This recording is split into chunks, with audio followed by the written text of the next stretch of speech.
This book is non-fiction. It is based on personal experiences of the author, Kunal Roy. Otherwise, there will be certain content left out of the book due to no intention of exploitation to the author, and just to keeping the review a little bit more clean cut. Otherwise, let's get into it.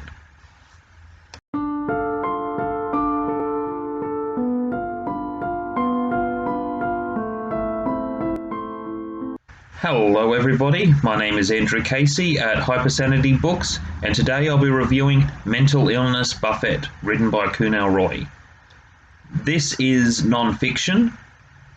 This particular book works well where, with a lot of non-fiction, you might have a red marker, a highlighter, or something else, where I prefer paperback for non-fiction. And one of the reasons is because it's the sort of thing that we go back to time and time again with non-fiction. Now, this is non-fiction into another sense of someone else's personal experience. It's the personal experience of the author, Kunal Roy. With that being said, it is put into 4 parts, and each of the 4 parts is different, and each part is subdivided where it's 1 or 2 pages to an explanation about something to where it's subdivided. And I think that worked really well. Being said, with this review, I am keeping certain things out because my intention is not to exploit the author. The intention is to put out a little bit of context for this book, and I do believe this book may help a lot of people who are struggling with mental illness, with depression, PTSD. This particular book may be good for you. Part 1, feeling frustrated and trying to figure it out. This particular part of the book is in his early childhood to late teens, mostly mid-teens. This part of the book is subdivided into 28 parts. One subdivision is the kid who still behaved like a kid, and it goes through certain content on his experience. Now, he has a twin brother, there's some trauma there, there's some things where he's admitting to having a spoilt early childhood with a good father who was a professor. His mother passed away, dealing with that. And then there's the other part coming in with mental illness. Now, this particular book is something, if you're not looking at writing this type of book, this might be a way of healing if you are struggling with your shattered life. This is a good example where it is put out into 28 parts, subdivided, and then each part might be a topic to think about and reflect on with the healing phase that you may need to go through or someone else may need to go through. Part 2, teens down, 20s to go. What drew my attention in here was a certain point talking about, it was called Realizing That My Family Didn't Get It. I think that's really hard. It's about being 21. Now, this is a touchy subject for a lot of people, obviously, because of relationships. So just reading one part.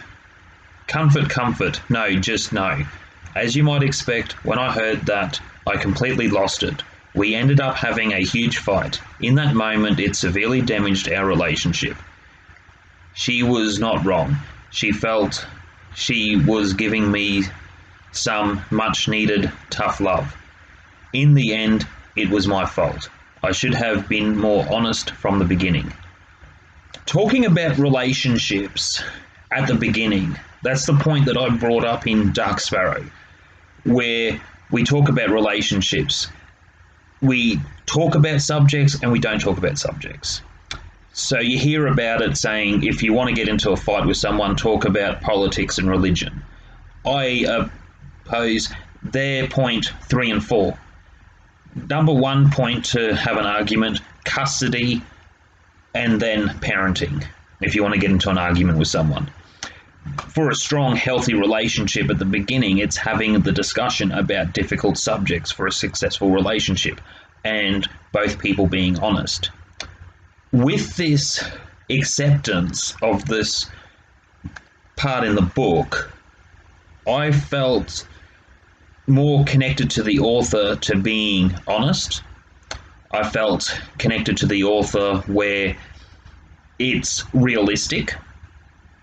And one of the things that I notice with certain motivational speakers, people who are trying to sell you something, they are really fake people. Seductive narcissism. Now, not always sexual, as it says, the seducing part with, like, for an example, a car salesman trying to sell a car that is not in your interest. Then there are other car salesmen that really are passionate about the job and not pushing the sales. That's why they get the boot.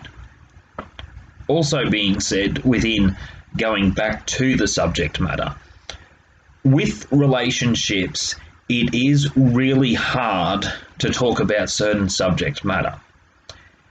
And I felt with this particular point of the book, it drew my attention the most in part 2. This is where, reflecting in my own personal life, where some relationships go well, some relationships don't. I wish I knew something better 10 years ago. That's just the way life is in hindsight.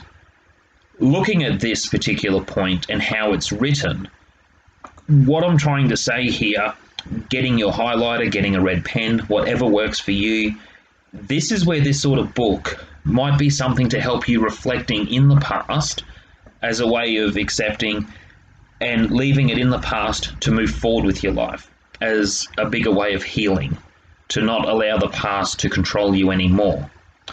That is where I feel the author is a very strong person for writing this book. Part 3, the mystery condition.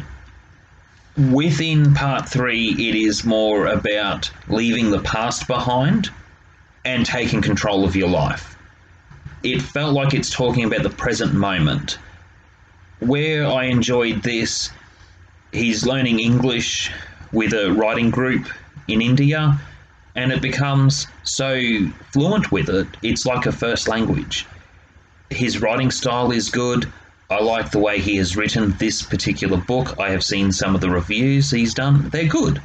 His writing is fantastic. Definitely not in much of need of an editor. Now, within part 3, it's moving to the United States. One thing we talk about with trauma, or we talk about with toxic people, is leaving that life behind and living a different life. The difference in this particular case, one thing narcissists do, and we see this in a lot of context, where, just talking a simple example, schoolyard bully has a girl crush, all that sort of stuff, and says to her, "You were a ghost when you first came to this school." And that is a way of trying to keep the person tethered into that toxic environment. With this particular story, what I found was good by him writing this book is he's moved away from the environment that's toxic, living a different life, but also reflected on the past as a way of dealing with it instead of letting the past control you. And within the present moment, you can see a lot of strategies where the strategies may work for you, it may not work for you, or it might inspire you. This part of the book just really felt authentic. Part 4. In 26 years, I did learn something. This is reflecting questions back to the reader. So all of the sub points, it works well. Most of it is asking questions rhetorically back to the reader. It provides strategies. It raises questions to ask yourself. This part of the book, I feel, and please correct me if I'm wrong, I feel it is a part to make you reflect on your own personal experiences. And you can certainly see he has put a lot of effort into this book. I mean, a lot of effort into this book. For non-fiction, and working with a psychologist has worked well. After I wrote Dark Sparrow, the Mastermind, I definitely needed some therapy because there were a lot of circumstances in the book and there were a lot of experiences that other people shared. And there was a certain overwhelming point where it's not a bad thing, it's more of different building blocks to having control in your life. Now, this part of the book for me feels good because it has shown that the author has moved forward with his life and is in control. Being said, within this book, I rate it 5 out of 5. Quite enjoyed it. For non-fiction, there are a lot of non-fiction books that I've read, personal development books that I've looked at, where a lot of it is a money grab. There's a lot that I wouldn't even talk about. Most books that you will see reviewed on this channel are 3.5 minimal, and up to 4 or 5 stars.